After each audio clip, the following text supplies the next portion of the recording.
Astro Stratège. All hands on, all hands on. Bienvenue sur The Architectural Postlight, épisode 3.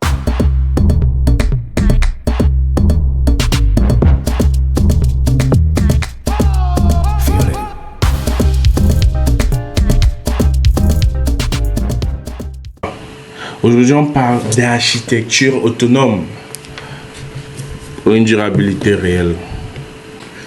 En effet, dans ce troisième spotlight, nous allons explorer l'architecture autonome et pourquoi est-ce qu'elle représenterait une avancée considérable, essentielle pour la durabilité. Et nous allons l'illustrer ici à travers notre projet World Change Center que nous avons fait pour le FBI. Ah oui, la dépendance élevée aux ressources externes, c'est essentiellement ce que présentent les bâtiments traditionnels qui consomment en moyenne 70% d'énergie venant des ressources non renouvelables, ce qui entraîne des coûts élevés, ce qui entraîne une forte empreinte écologique.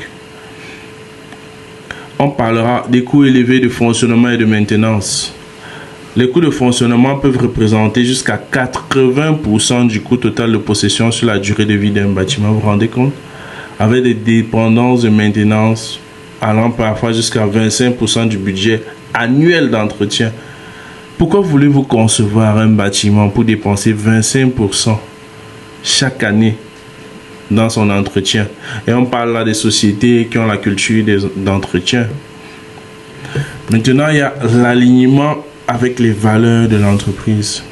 82% des entreprises affirment que l'alignement de leur infrastructure avec des valeurs de durabilité améliore leur image. Ça, c'est des chiffres des stats de McKinsey. Mais seulement 30% mettent en œuvre des pratiques durables dans leurs projets immobiliers. Vous vous rendez compte de la marge que vous perdez en restant dans des projets non sustainable? Donc, la question qu'on se pose, c'est comment les entreprises peuvent-elles s'assurer que leurs projets architecturaux non seulement réduisent leur dépendance aux ressources externes, minimisent les coûts, mais aussi reflètent leur valeur de durabilité tout en offrant des environnements fonctionnels. Ne perdez pas l'argent dans des approches traditionnelles. Come to the sustainable world. Quand nous concevions pour le FBI le World Change Center, nous avons pris en compte le fait d'intégrer tous ces systèmes-là, du moins tous ceux selon l'état de l'art qui correspondent à l'appellation low-tech ou low-cost approaches. Parce que l'idée, c'était de nous assurer en contexte africain, parce que le projet se situe en plein cœur du Cameroun, que la production de l'énergie soit renouvelable. Donc il y a les systèmes de géothermie, il y a évidemment les systèmes solaires, parce que nous sommes en zone solaire. La gestion de l'eau et la gestion des déchets. On est en zone tropicale et partout dans le monde même, on a des ressources en eau qui viennent du ciel. Il faut les collecter. Il faut des systèmes d'épuration, des systèmes de réutilisation, les systèmes de compostage. On est allé même jusqu'à introduire des systèmes de pisciculture parce que la pisciculture produit une richesse qui est l'aliment qui peut être vendu, mais produit une eau riche qui permet de gérer l'arrosage et tous ces éléments-là. Et on a maintenant aussi traité la question de l'efficacité énergétique et la conception bioclimatique. Le projet adopte des matériaux à haute inertie thermique, isolation efficace, ventilation naturelle et réduit des besoins en refroidissement et en climatisation. C'est de ça qu'il s'agit, de 30%. Et l'agence EPA, Environmental Protection Agency, en 2003, analyse bien l'impact de ce type d'approche-là dans les bâtiments.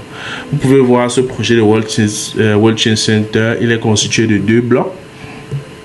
Un bloc compact qui a la salle principale et les bureaux qui est représente de façon iconique le signe et la signature du bâtiment. On a le rooftop pour exploiter, projeter et obtenir dans des espaces agréables de vie. On a de l'autre côté un bâtiment en forme de blitzkrieg, d'éclair, mais qui permet donc cet ancrage biophilique-là, ça crée des lieux. L'intelligence est en 3 niveaux. Le premier, la programmation. Un bâtiment autonome doit d'abord être un complexe multifonctionnel.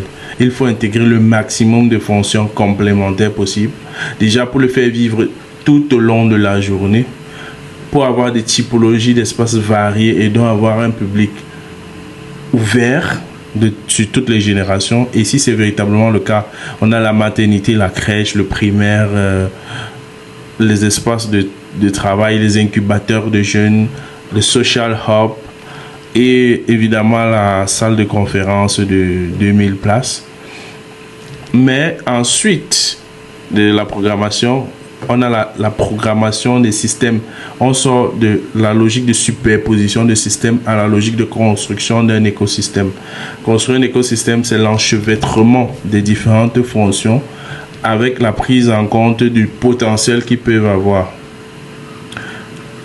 Et après, et pour finir, on a la capacité de mise en commun de tous ces facteurs-là de façon holonique. Donc, suivez-nous dans l'aventure et comme je le dis souvent, trust the process. Connectez-vous, rejoignez-nous, cliquez la cloche de notification et ensemble, let's build a sustainable future.